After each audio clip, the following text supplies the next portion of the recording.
Halo penghuni planet bumi dimanapun kalian berada, jumpa lagi dengan saya akan merangkum sebuah film Korea yang dibintangi oleh Akang Lee Ji-hoon.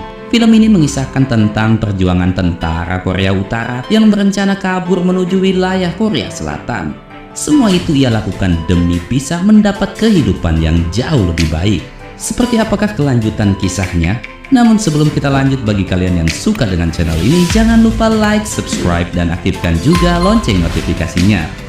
Tanpa banyak cincang keling lagi, siapkan posisi, jauhi kegelapan, hindari godaan setan, dan kisah pun dimulai.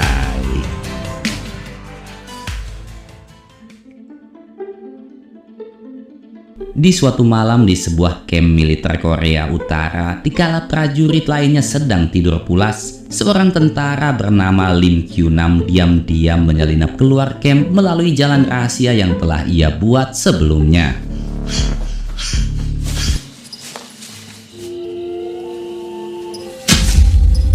Ternyata Kyunam ini sedang melakukan pemetaan wilayah agar bisa mewujudkan impiannya untuk kabur menuju Korea Selatan. Demi menggapai impiannya itu, selama 30 menit di setiap malamnya, Kyunam selalu keluar memasuki zona berbahaya guna bisa memetakan setiap posisi ranjau yang ada. Hingga saat Kyunam berhasil memetakan semua wilayah, tiba-tiba ia dikejutkan dengan suara ledakan bagong yang menginjak ranjau.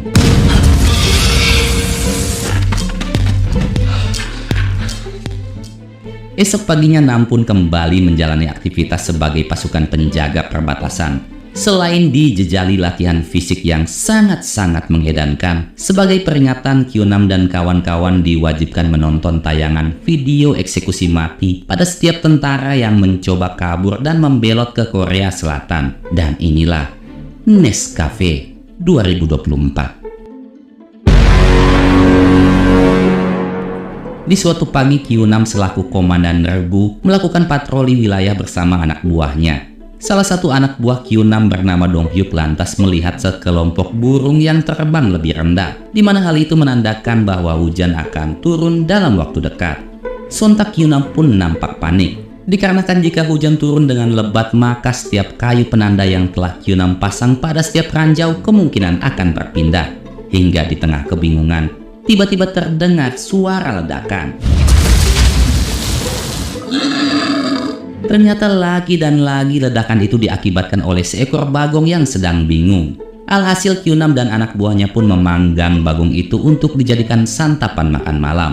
Namun ketika mereka akan memakannya, sialnya seorang letnan datang dan memerintahkan Kyunam untuk segera menghadap komandan. Di ruangan sang komandan, Kyunam mulai diinterogasi perihal tindakannya yang membuat bagong guling tanpa seizin atasan. Kyunam berdalih bahwa ia melakukan hal itu hanya demi menjaga kesehatan pasukannya. Namun bagi sang komandan, tindakan Kyunam itu merupakan sebuah pelanggaran, sehingga Kyunam harus menyerahkan daging bagong itu untuk menjadi santapan makan malam para petinggi di sana. Selain itu, Kyunam juga diwajibkan menjadi pelayan dalam jamuan makan malam tersebut. Untuk menghapus rasa kesal di hati, Kyunam berinisiatif memutar lagu dangdut menggunakan radio jadul miliknya. Di momen itulah Kyunam tiba-tiba kembali teringat kenangan masa lalu bersama ayah dan juga ibunya. Di tengah lamunan, Kyunam didatangi oleh Dong-hyuk yang memberitahukan bahwasannya ia telah mengetahui rencana pelariannya Kyunam. Awalnya Kyunam menganggap ucapan Dong-hyuk hanyalah sebuah candaan. Namun Dong-hyuk mengatakan bahwa ia juga tahu tentang aksi Kyunam setiap malamnya beserta peta pelarian yang telah ia buat. Sehingga Dong-hyuk memohon agar Kyunam mau ikut membawanya pergi. Mengingat resiko dan juga hukuman bagi para pembelot adalah hukuman mati, Kyunam langsung menolak dan mengancam Dong-hyuk untuk tutup mulut. Jika tidak, maka ia takkan segan-segan menghabisinya. 나 이제 전혀 많이 필요 없어. 고맙습니다.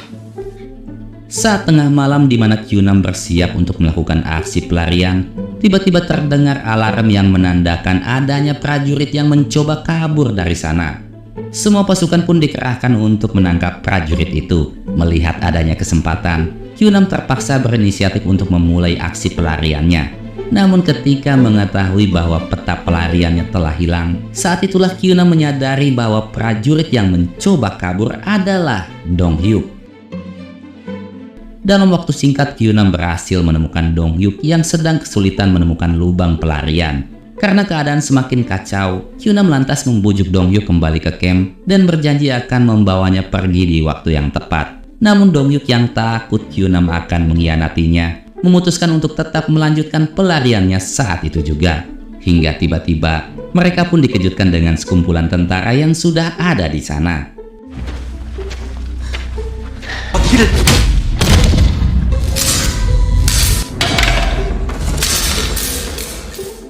Setelah menyiksa Dong Hyuk dan juga Q6, sang komandan lalu meminta penjelasan tentang peta yang ia temukan di saku bajunya Dong Hyuk.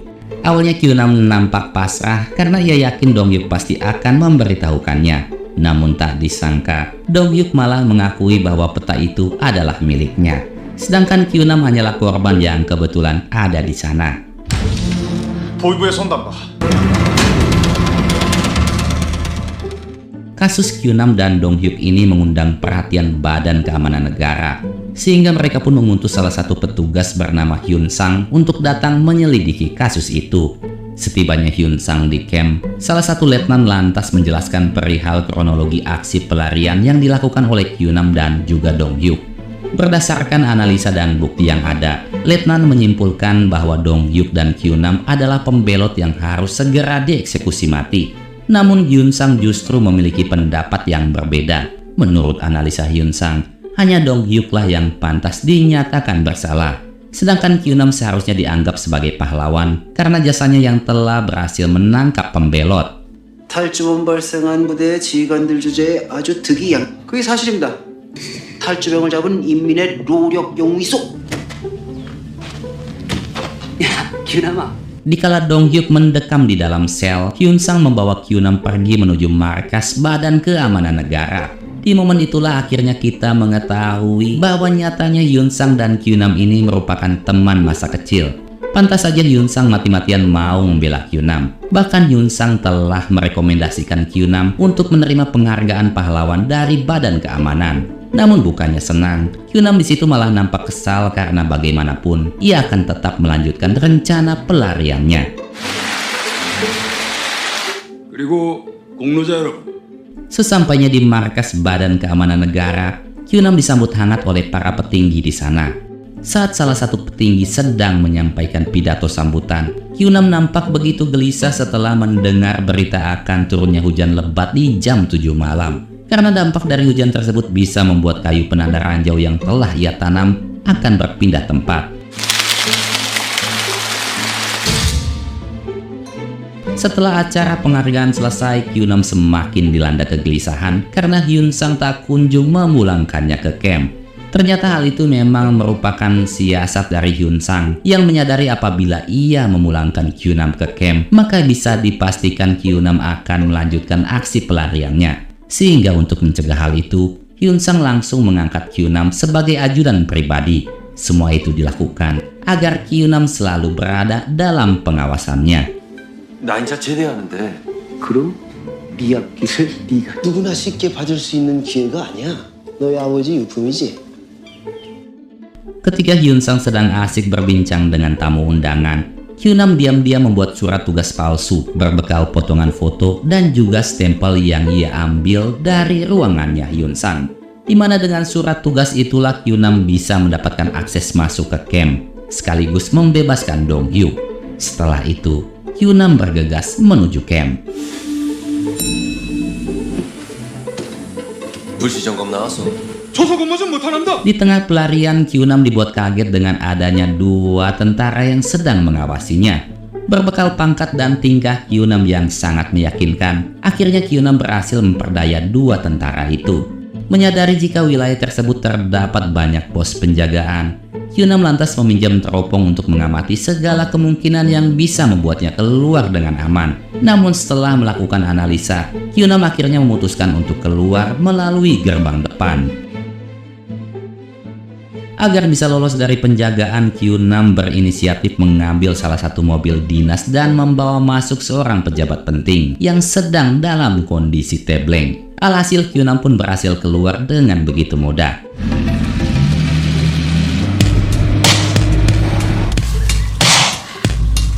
Di tengah perjalanan menuju camp, sialnya mobil yang dikendarai Q6 kehabisan bensin tepat di hadapan rombongan kendaraan militer yang sedang melintas. Rombongan itu lalu memutar balik guna melakukan pengecekan terhadap Q6. Namun Q6 tak kehabisan akal. Dengan santainya Q6 menunjukkan surat tugas sekaligus meminta bantuan rombongan itu mencarikan bensin untuknya. Awalnya Komandan Kompi yang bernama Mayor Cha tak percaya dengan pengakuan Q6. Namun ketika Q6 menjelaskan bahwa ia adalah anggota Divisi Keamanan Negara yang sedang menyelidiki kasusnya Dong Hyuk, spontan Mayor Cha pun mulai menghormati Q6. Karena pada umumnya Divisi Keamanan Negara ini merupakan divisi militer yang paling disegani. Sikap dan ucapan Q6 yang sangat elegan benar-benar mampu memperdayai Mayor Cha, hingga pada akhirnya Q6 pun diberi akses masuk ke camp militer Mayor Cha yang merupakan tempat di mana Dong Hyuk ditahan.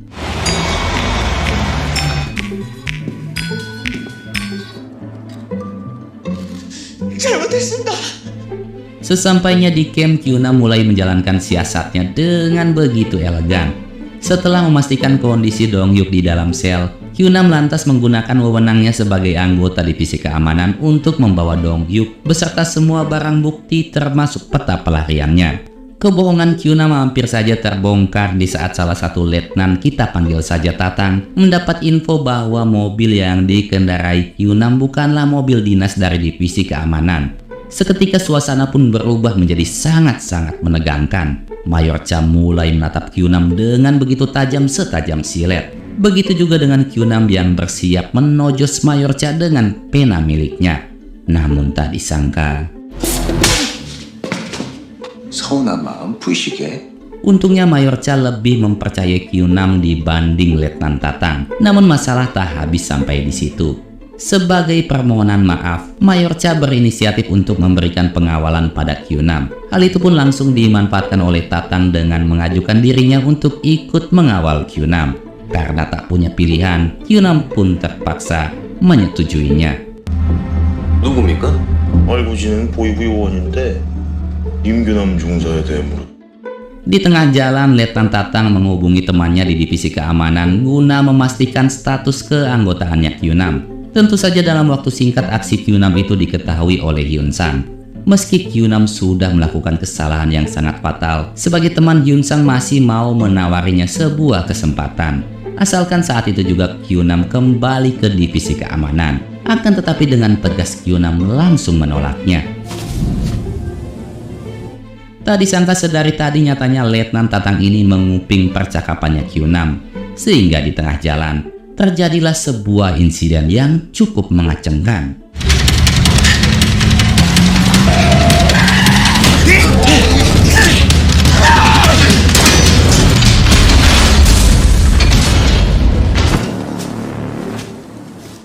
Baru saja lolos dari Letnan Tatang, kini Q6 dan Dong Hyuk harus menghadapi rentetan tembakan dari anak buahnya Hyun Sang. Untung saja Q6 tak kehabisan akal. Q6 lalu berpura-pura tewas sehingga anak buah Hyun Sang pun menghentikan tembakannya.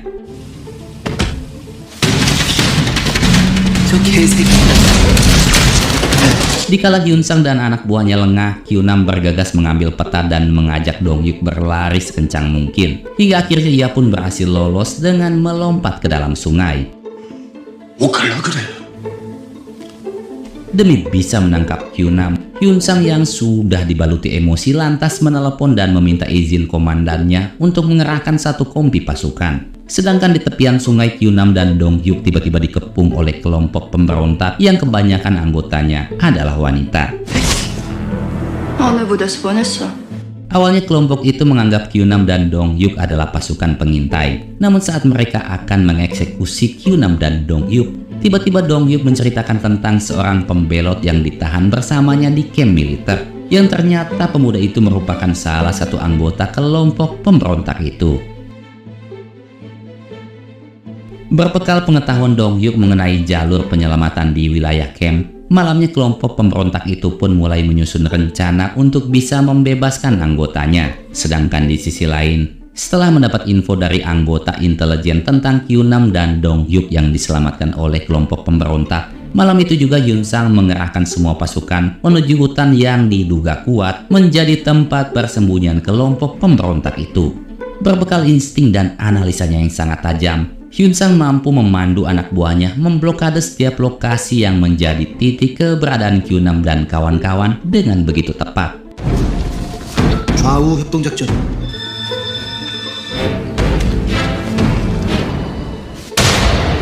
Menyadari jika kondisi mereka semakin terdesak, Q6 dan Dong Hyuk pun nekat keluar untuk mengalihkan perhatian pasukannya Hyun Sang. Di tengah pengejaran saat Q6 dan Dong Hyuk sudah terdesak, tiba-tiba pasukan Hyun Sang teralihkan dengan bunyi tembakan dari arah berlawanan, yang nyatanya tembakan itu dilakukan oleh kelompok pemberontak. Menyangka jika tembakan itu adalah ulahnya Q6, pasukan Hyun Sang pun malah berbalik untuk mengejarnya. Meski Hyun Sang sempat memberitahukan bahwa itu hanyalah sebuah pengalihan, namun karena sedang terjadi kontak senjata, pasukan Hyun Sang tetap menuju ke arah yang salah, sehingga Q6 dan Dong Hyuk pun berhasil selamat.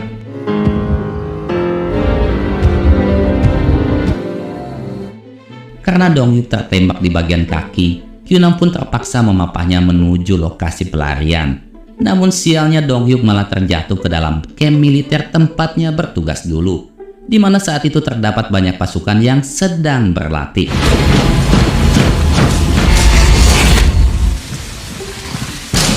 Untungnya Q6 berhasil menyelamatkan Dong Hyuk dengan menyamar menjadi bagian dari barisan pasukan yang sedang menuju ke lapangan. Ternyata Hyun Sang lah yang memerintahkan pasukan itu untuk berkumpul. Hyun Sang lalu memerintahkan semua pasukan untuk menangkap Q6 dan juga Dong Hyuk. Setelah mendapat perintah penangkapan dari Hyun Sang, semua pasukan pun bergegas menyiapkan senjata untuk memburu Q6 dan juga Dong Hyuk. Di momen itulah, Q6 dan Dong Hyuk pun memulai aksi pelariannya.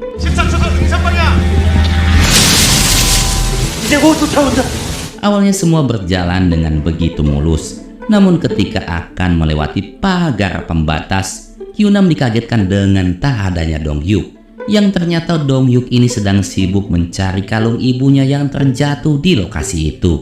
Hingga tiba-tiba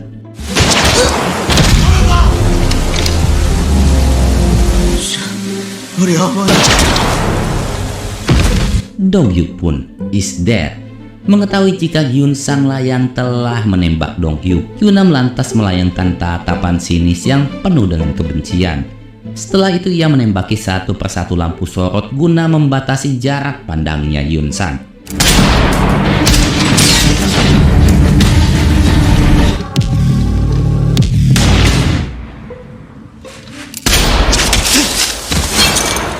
Sialnya kompas yang menjadi satu-satunya penunjuk arah bagi Q6 hancur terkena tembakan. Namun di tengah keputusasaan, tiba-tiba radio jadul milik Q6 hidup yang menayangkan sebuah siaran dengan sangat jelas ketika antenanya diarahkan ke selatan. Dengan bermodalkan sinyal radio itulah, Q6 mampu melanjutkan pelarian hingga ke zona ranjau. Melihat kayu penanda yang telah hilang ditelan banjir, sontak Q6 pun kaget. Namun pada akhirnya, Q6 nekat menerobos zona tersebut dan menyerahkan hidupnya pada takdir Tuhan Yang Maha Kuasa.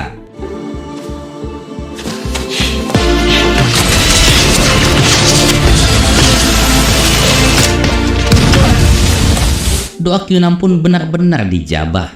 Hanya dengan berbekal keyakinan, Q6 berhasil keluar dengan selamat dari zona ranjau. Bahkan ketika terjebak di dalam lumpur hidup, ajaibnya Q6 kembali bisa keluar dengan selamat.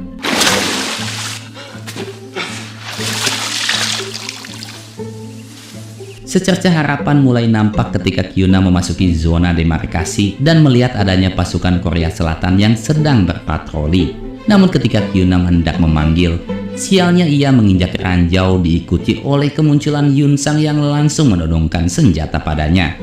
Setelah memberitahu Hyun Sang bahwa dirinya telah menginjak ranjau, Q6 lalu menawarkan kesepakatan di mana ia meminta Hyun Sang menyerahkan pistolnya atau mereka akan mati bersama-sama. Melihat tekad Q6 yang sangat kuat, Hyun Sang lantas mengingatkan Q6 bahwa selatan bukanlah surga seperti yang Q6 bayangkan. Namun Q6 tak peduli, karena setidaknya di selatan ia bebas menentukan pilihan hidupnya. Selama ada keyakinan, pasti ada jalan. Untuk membuktikan keyakinannya itu, Q6 nekat melepas injakan ranjau di kakinya.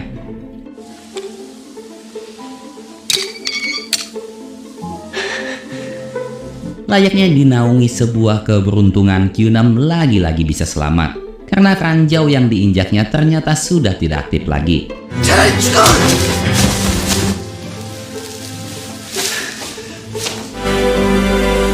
Setelah mengajar Hyun Sang, Q6 lantas melanjutkan langkah kakinya menuju wilayah kebebasan. Namun tiba-tiba Hyun Sang kembali muncul dan berhasil menembaki Q6 tepat di kakinya. Meski harus tertatih sambil menahan rasa sakit, Q6 tak putus asa dan terus melangkahkan kakinya. Bahkan saat Hyun Sang menembaknya hingga tumbang, Q6 masih berusaha mengulurkan tangannya untuk bisa menyentuh garis kebebasan. Hingga saat Hyun Sang ingin menghabisinya, tiba-tiba